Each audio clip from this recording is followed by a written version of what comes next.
He's so powerful. Oh, he crushes me. I use not light, I use heavy.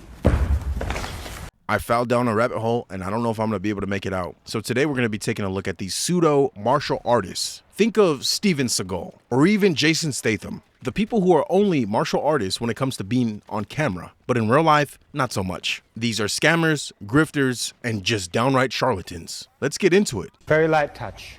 Just 1 gram of pressure. Because it's correct, not because it's light. Light is just light. Or, he's so powerful. Oh, he crushes me.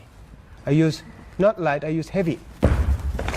The first question that I would have to ask is, who is this really for? Does he think he's fooling anybody with this display or performance rather? And the more research I did, the one thing that stood out to me is the fact that this is a philosophy. Don't think of this as something that you go to practice and to use it in the real world. No, everything this man is teaching is clearly a fraud. It's a grift, but it's a philosophy. It's a mindset. It's an idea. You have to understand, as people, we always want to be part of the tribe. There's always new information presenting itself to the world. People want to be part of a community of growth, of knowing something they don't understand. This is precisely where grifters and cult leaders preside. This is where they thrive, is the balance between spirituality and the unknown. Half-truths that sound good, but when they're put to the real test, are just flat out false. I use heavy. Very heavy. Or very light. I use very slow.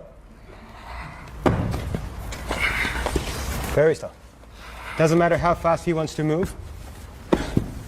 I use slow. It doesn't matter what gets you through those doors. All that matters is that you're one of us now. That's what it truly comes down to. So these people could have joined this thinking that they're going to learn some martial arts and some ideas or tricks or techniques that has never been exposed to the world before. But in all reality, it's just a bunch of bullshit. But they stay because they are part of a group. They are part of a community, a tribe of something more, or at least that has the ambition of something more. I mean, take a look at the group of guys that are here. They don't look that masculine. They don't look like they know their way in life. And I'm not trying to use ad hominem attacks, but at the end of the day, this is the precise targeted group that this man wants to swindle all their money out of. The ones that wouldn't even fight back to begin with. You have to think about it from the perspective like this. Imagine there's something that you want to better yourself in life. There's a skill or certain trait or attribute that you want to get better in. You don't know any better of this person from that person as a mentor to teach you, to make you better in that certain specific field. So you go with the latter. All of a sudden, you realize, oh, this person is a fraud. He's a grifter. This is adjacent to what I want to learn, but this person truly hasn't mastered what it means to understand this body of work, to be a teacher or a mentor. This is the same reality of people on YouTube selling you courses that they don't know shit about. It's all a grift. It's all for money.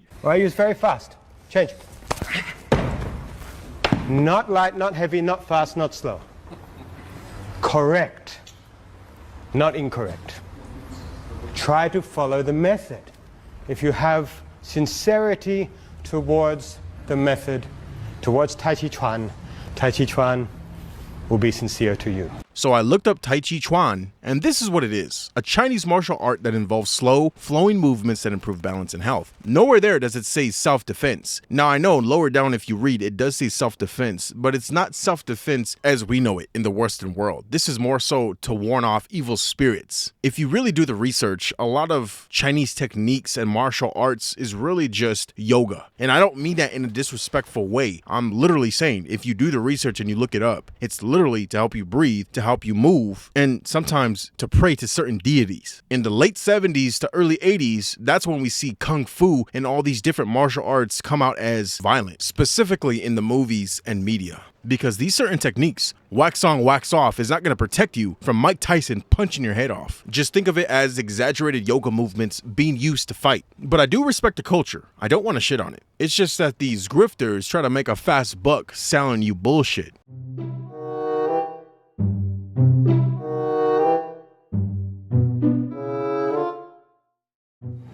So looking at anti-takedown or counter-takedown, you repulse monkey. We shift the weight back and we step back on the line, and it's got some an, jin, and you release out for repulse monkey. It's a great way to defend the single leg takedown or even an attempt at a double leg.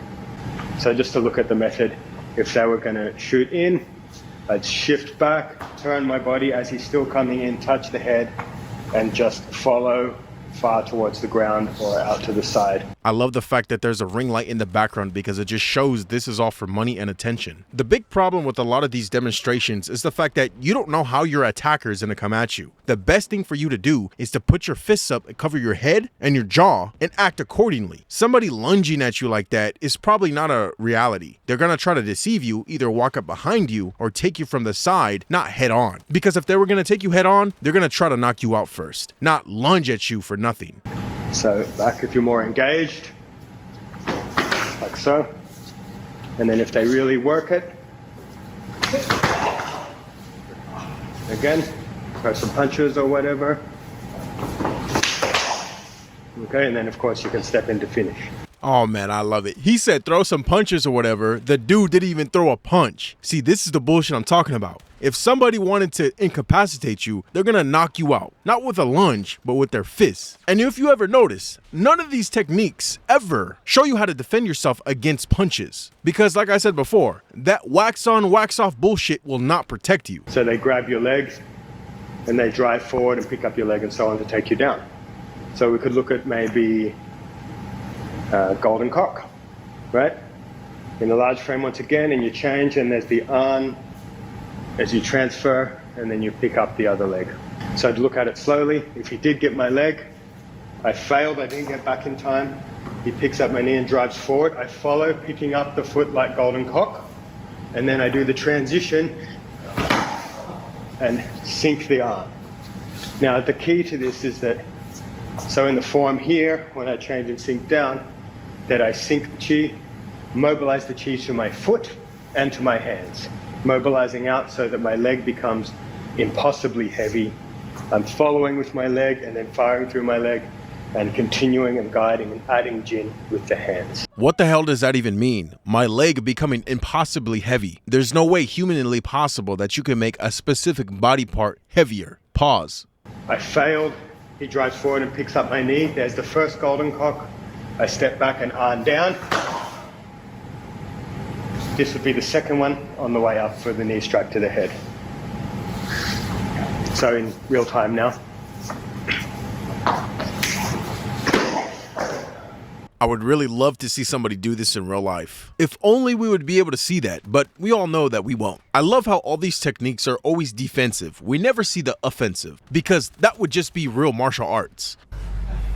Which doesn't mean it's exactly the same as the form, but it has the qualities of the form. Open, upright, the regal nature of Yang style. It doesn't do weird movements. Yang style doesn't do any of that. It's always just, right? That's its nature. So you have its nature. And then you gradually start refining so that at any time you can make your body in such a way that you can control them and produce power. I mean, even a little kid would realize that's bullshit. I can get behind the different type of defensive stances and techniques that he's putting out. But at the end of the day, to assume that you can force push somebody is bullshit. Some might say I don't have the right chi. Some might say I don't have enough yin and yang. Or maybe I just don't have a dumb enough crowd that believes in everything I show them and tell them. Because once again, look at the people who are learning from this guy. Not masculine, don't have any type of muscle tone, and I'm not trying to disrespect them or disregard them or put them in some type of weird classification. But at the end of the day, do these look like the men that truly know what's good for themselves? These are people that simply need structure and need a leader because they're followers at the end of the day. They are not someone who takes their life into their own hands. And that's fine to a certain degree, but at least try to do it without being scammed and grifted on. Now, from the coarse to the subtle, you just go through the pattern and you use the repetitive nature of the pattern to produce accuracy in your body. Oh. Now, the key point is the consciousness, the chi, the jin. The fact that all these years later this guy is still going is beyond me. He looks like your typical YouTube red pill guru with that beard and bald head. Anyway, let me know what you guys thought about this story down below in the comments section, because this is absolutely ridiculousness, and there's a more featured video that I would like to make about this, because we see some of these guys actually fight MMA fighters and it doesn't end too well. Thank you so much for watching, and I'll see you guys in the next video. Peace.